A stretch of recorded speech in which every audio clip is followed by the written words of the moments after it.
شروع اللہ کے نام سے جو بڑا مہربان نہایت رحم والا ہے۔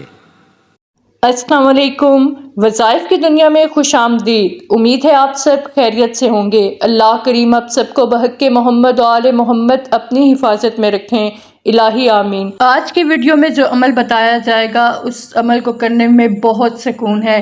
اس عمل کو ہر روز صبح و شام کریں۔ محرم الحرام کے اول 10 دنوں میں یعنی پہلے عشرے میں اس عمل کو لازمی کریں۔ اس عمل کو کرنے سے تقدیر بدل جائے گی۔ پہلے 10 دنوں میں ان کلمات کو پڑھیں، اللہ کے فضل سے ہر حاجت پوری ہوگی۔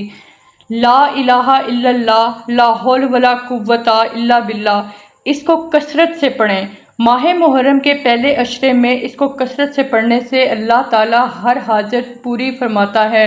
ماہ محرم کے پہلے عشرے کے چند ایک اعمال اور بھی ہیں جن میں سے کثرت سے استغفار کریں، 2 رکعت نماز ہدیہ سید الشہداء امام حسین علیہ السلام اور ان کے ساتھیوں کو ہدیۃً پیش کریں۔ ماہ محرم کے پہلے عشرے میں 100 مرتبہ سورہ اخلاص روزانہ پڑھیں اور اسے ہدیۃً امام حسین علیہ السلام اور شہیدان کربلا کی خدمت اقدس میں پیش کریں۔ اس عمل کے بے شمار حیرت انگیز فوائد ہیں۔